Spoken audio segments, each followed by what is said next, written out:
everyone. Welcome into our latest episode of South Philly Sauce, an Odyssey original, brought to you by Jack Daniels and 94 WIP. We are recapping the weekend. We have a lot to talk about, especially for our guy, Al Morganti. How's he feeling? He wasn't on the broadcast Saturday, and people were clamoring for him, wondering if he's okay. Well, I'm doing fine. As you can see, I get a bit of surgery here on my elbow for a biceps tear, but I didn't use any of the painkillers. I just used the Jack Daniels, and I've been fine. It's no issues at all. But I was watching you guys. It was a great game to cover. I don't know that I've ever done a game with three shorties. So yeah. I was jealous. You guys had a great event to cover. And Hartnell, of course, he carried the day anyway. You don't need either one of us. No, he could do it on his own. And it was funny. Every time we walked down for an intermission, and especially to start the game, especially for the first intermission, it was like, all right, this is kind of going according to plan. We thought they'd be down. We thought they'd be outplayed. Like, all right, this all makes sense. And then by, our third period hit, it was like, what is this team? What is going on right now? And that's kind of what our message was to fans is like, yes, they lost to the Dallas Stars in overtime, but they still got the point in overtime. And it was such a hard-earned point, but there are so many positives to talk about from this game because, frankly, last season, Al, if you agree, that wouldn't have been a game. No, it wouldn't have. Unless the goaltender. Well, it would have been Hart probably. Would have been if Hart's the goalie, maybe. But no, It was energy. Although Ashlyn last year, because they put TK on the PK, it kind of started, and they now have a couple of PK units, which are to be feared, which really should bolster a team, give them a jolt of energy if you can score like that. So although it was a loss, you get a point. Pretty good Dallas team to go in against. But to me, that's an amazing comeback to come back with shorties like that. That's remarkable. And if they were a team with more expectations, like if Colorado had done this or Vegas had done this, we've been all over the place. Oh my God, look at this! How are you going to stop this train, this wagon? But no, because it's the Flyers. Like, oh well, I got a bit of good fortune. I suspect with the penalty killers they have now, there's going to be more than a little bit of good fortune on the PK. Yeah, and 3 shorthanded goals. Travis Konechny with 2 of them. And we even try to think of the positives. To me, one, it was the resiliency. It was them coming back. And that's what we had last season a lot, but even more so this year. And I got to think, top in the list is Bobby Brink. This is a guy who is here to stay. His passes towards the net are so crisp. He plays with such confidence. And when there's so many questions of who's going up, who's going down, who's staying, I don't even think Bobby Brink should be in that conversation anymore. I don't think he is anymore, Ashlyn. I think the beginning of the year he was. And because you saw last year coming back off injury, he's kind of a different kind of a player to appreciate because we're now so used to speed in all sports. If you don't have the tremendous foot speed, everything, and he's not the most fleet skater, but he moves the puck quickly. So the passes across the zone are really good. Sauce passes are really good, and that's where I think he's making himself invaluable. I'm kind of surprised because I thought the real value would have been on a power play, but we're seeing it throughout on the lineup on his ability to get things done. And, one guy goes up, one guy goes down, and you have to take advantage of your opportunity. And it came knocking for him, and he's taken advantage of that opportunity. And he's also one of those guys, Ashlyn, if I'm a winger or on a line with other people, I'm kind of pushing to get on his line. So I can I can be the one that gets some of those passes and kind of be the finisher on it. So I think he's really become an important cog in their team. And I think, other teams will scout now. They'll take some of the lanes away, obviously. They'll try to force him into some errors, and there'll be ups and downs with his career, with the season. But I think we've seen enough to realize, you need a goal, end of a game. He's a guy I'm going to say, you're out on the ice. Right. And Joel Farabee is a perfect example of that. With Joel Farabee in that combo, it's paying off so much that Joel Farabee is with Bobby Brink. And Bobby Brink, kind of unselfish play, just getting it towards Joel Farabee to finish it. But yeah, if I'm a player in that locker room looking at Joel Farabee and his success and saying a lot of that is Bobby Brink being paired with him. Yeah, I don't know how to explain Farabee. Covered a lot of players. I've never seen a young player that kind of plays old. Like, I don't know how to put it. Like everybody thinks he's this elder statesman, like he's been there like a minute and a half. Yeah. And He's what, injury, 23? but it's always like, oh yeah, well, he'll know what to do. He'll be the guy we go to. He's the guy that's going to take care of the kids, and like, well, he is a kid, I know. but he's going to be that guy. He just has this like presence, like an old soul presence in a young hip guy. I mean, I'm sure he lives downtown, has a good time. If we're looking at Taylor Swift and Kelsey, maybe Dua Lipa with Farabee someday. Who knows? But he's that. Well, no, I would pay big money to have that going on and have Jordan Hall ask Tortorella about Dua Lipa. I would pay big money to be at that news conference to see what's going on. But no, he is. Are you all right? Yes. I don't want to be at that press conference. And I don't. I'd pay big money to have Torts answer anything about pop culture. I want to be at that news conference anytime. But he's a young guy that has this presence of a veteran player who the players look up to and respond to. So I think putting a young guy with him, I mean, it makes perfect sense. He's been here, he had the injury, he's been here a little bit, but you go and lock him, it's like, he's just part of the old guard already. It's amazing to me. And he's not dating Dua Lipa. No, we're not breaking that news. He might be. We don't know for sure. No, we know he's not. But Charlie O'Connor, actually, he had a great article about that situation, not Dua Lipa, about Joel Farabee taking an elder role. And he was talking about, I didn't know this, that Joel Farabee bought Coots's home in Old City. Yeah. And well, I mean, they've all gone through that. Yeah. A lot of players come in. Well, Old City's a hip place. It's, cool to live there. It's funny that a lot of the young guys live there and then they move to Haddonfield or whatever once they have families. Yeah. And then I think Risto's down there. There's a bunch of guys that are down around there. So, they all gravitate to certain people's houses. Hazy was there for a bit. So they go in and that's kind of, you can have team bonding stuff that you can kind of manufacture at times, but this is stuff that's just it's just grows out of nothing. It's like, this is just natural. This is the way it happens. This is how a team gets close when you have things like that. And way back in the day, all the Flyers were at, a certain restaurant, certain bar, whatever. Now it's different times, different places. And that's what you want to see. And that's the kind of the culture is the word, the kind of the cliched word. That's what you're trying to grow, a tight team. And I know Torts has said it before, and I know they had to subtract certain players to get what he wants, what he would call a better culture. And I think they've kind of got that. And a guy like Farabee plays a fairly big role in it for a young player. Yeah, and a guy that's kind of taken it upon himself. I'm sure they're not being asked to do this, so it's been cool to see. And the article was talking about how he has a 5-bedroom home, and right now every bedroom is with a Flyers player. That they just all live there. And Wade Allison was there over the summer, and Tyson Forster and Bobby Brink come over the weekends, and just a place where I guess the Flyers have apartments in Jersey near the practice facility. But when they come into Philly, these young guys don't have a place to live and a place to stay. So really cool that Joel Farabee is. But you wouldn't want to live in, you're single. Do you want to live in South Jersey? You want to live downtown? You want to live downtown? I live in South Jersey. You don't want to be like me. Don't want to be like you. You want to live downtown. You want to make a good time. You want to enjoy things going on. You want to be part of the city. After a Phillies victory, I'm wearing the Phillies hat again because it's been good luck. You want to be able to go to Xfinity Live and get home really quick. So good on them, having a good time and making the team a lot closer.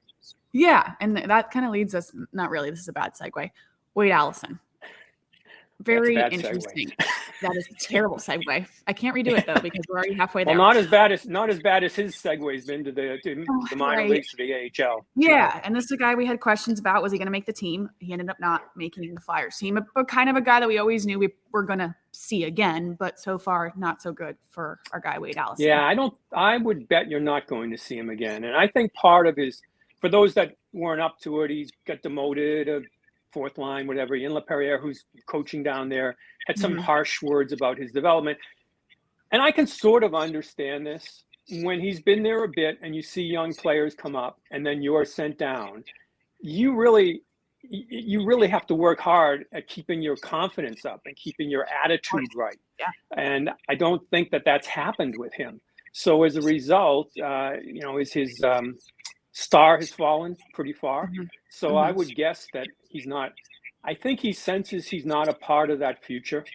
Yeah. When we mention a Brink, when half of the conversations people have with the Flyers are about players that are in college or in Russia, Yeah. and you're not even mentioned anymore, Get on it's the like, conversation. okay, it's time to go. Yeah. And then nobody took you in waivers. Like, man, this might be the last chance saloon for you. You better pick it up down there.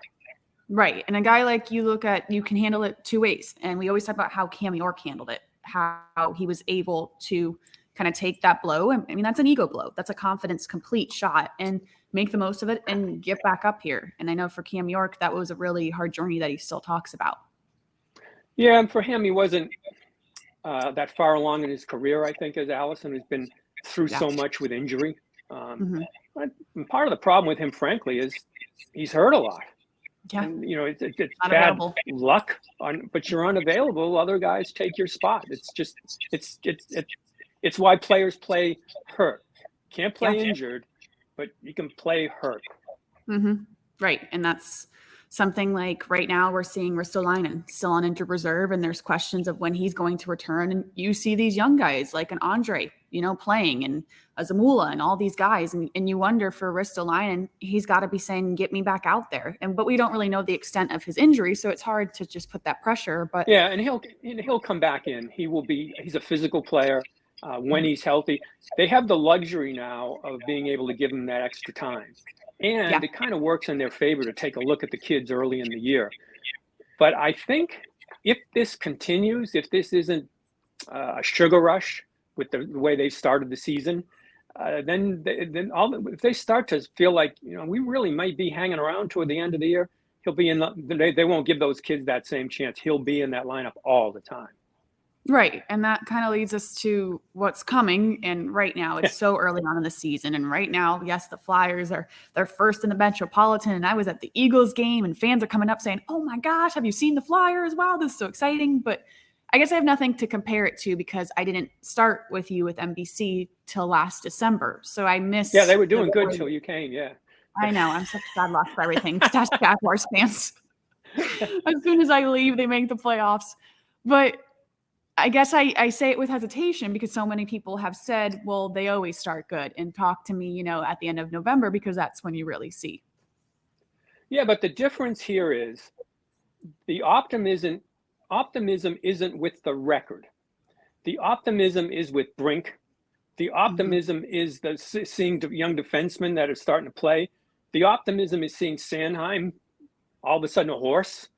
Yeah.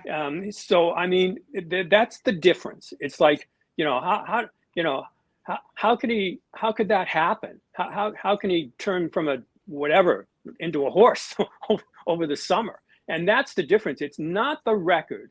It's the way they're playing, and the individual players and the young players, and the fact that they actually have one eye on developing players.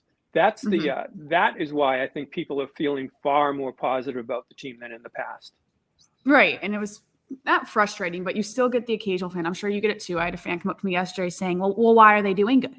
This is completely going against the plan. Why aren't they losing?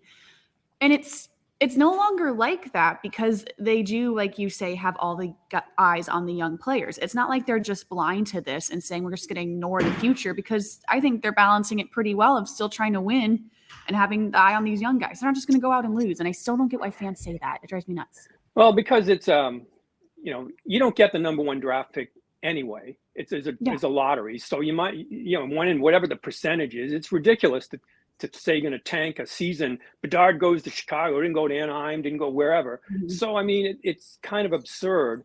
And, I'm not one that believes in much metaphysical, but there is karma. And I mean, it just could happen. A guy could land in your lap. Who knows if Cutter Gauthier coming up is going to be that good? The kid at the University of Denver is going to be that good. Michkov, obviously. So you can't just if you keep sending the message that it's okay to lose, you just can't send that message to your locker room, which is why having Couturier and Atkinson back is so big to have it back and to have guys at the kid, because it's going to get rougher. Look, they already had one horrendous game, right? It was horrible. Yeah, it was horrible. Just a terrible game. Yeah, and so you want to bounce back from that game, and they did it. And that's what you're leaning on. That's what you want to happen. You don't want acceptance of losing to be okay. Oh, it's no big deal. No, you might lose, just can't be comfortable with it. Right. And Tuesday, if you want to call this a measuring stick game, yeah, this is it. Going to Vegas, the defending Stanley Cup champions who are undefeated at this point of recording. It's going to be tough. And, you want to see how the Flyers respond in an incredibly hostile environment. Yeah, Tuesday is it's an amazing day in the NHL. I never thought I'd see this. I mean, every single team playing from, was it 6:30? Every 15 minutes, another puck drop, ending with the Flyers puck drop at 11 o'clock here against defending Stanley Cup champions. That's pretty cool. I think it's neat to have that going on. I hate when I watch a lot of games. Obviously, you watch a lot of games, 7 o'clock, you have to go back and forth. Well, this is great. This is every 15 minutes, another one. And the Flyers will be, of course, the last one. So you'll be up late watching that. But it's going to be a good test.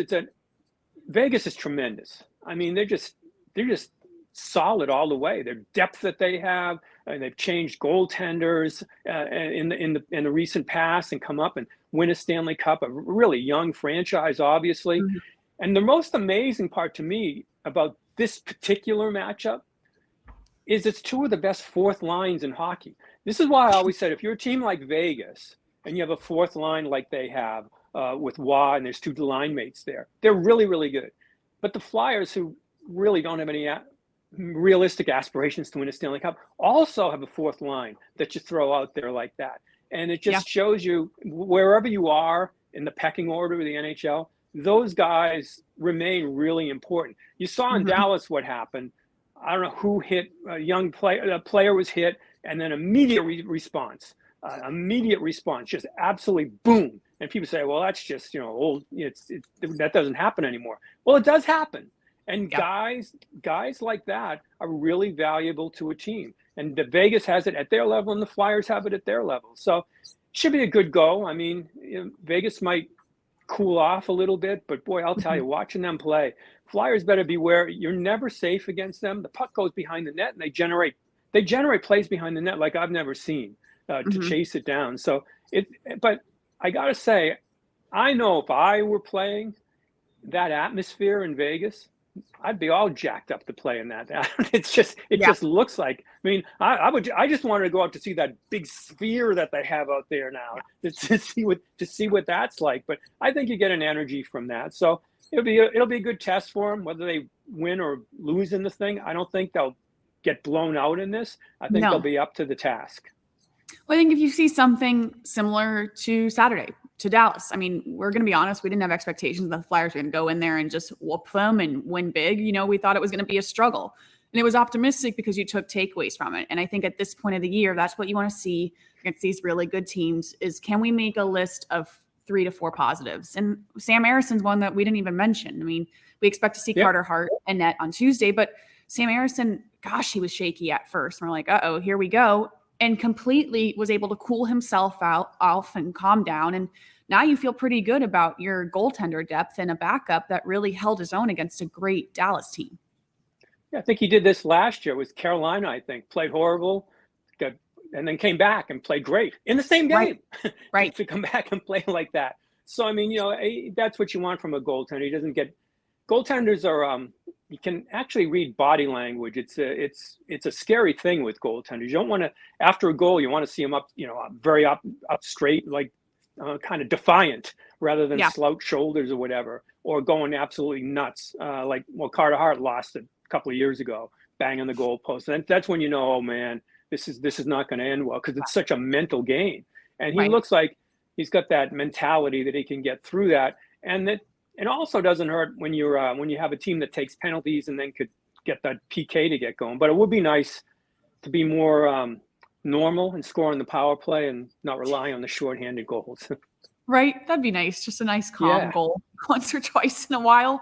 That is nuts. 3 shorthanded goals. And it's their specialty. And I asked Scott on the postgame show, It's like, why are they so good at this? Like, I don't understand, because they were even good at it last season, and the Flyers team is so different this year. And even Scott was like, I don't get what's going on. Like, I can't even tell you.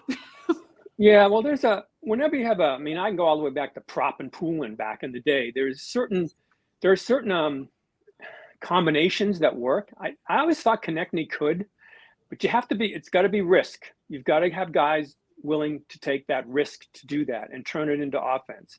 And they've got guys that are willing to take that risk. And you have somebody that, obviously the combination, oh, well, I'll cover up for you. You got somebody that has your 6 o'clock. So if you've got that, you've got, okay, I can do this. And once it gets going, once you get some confidence in it, it makes no sense whatsoever that a team could, the whole sport, when you look at it, you're playing shorthand. In soccer, if you take a man out, oh man, it's over, right? But in this game, it's like, well, we can get that energy, and some teams actually generate more offense. And I think because they're just more willing to just take the risk and make sure somebody's going to cover up for me. And it also helps when you trust the goaltender that she can do that. Right. But there is no science to it. Yeah, there's no.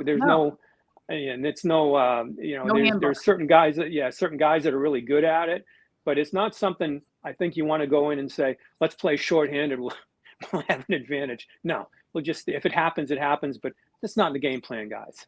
Yeah, and it's working so far. And now we're going to see, how this Flyers team responds to really tough competition on Tuesday night. And our next episode will be Thursday, so we'll be able to break that down. And now I hope you stay out of the Jack Daniels, all right? I will, as soon as I get this off, actually, might have another one right after this. You know what? If you're not feeling good, just pop one. It'll be okay. No problems.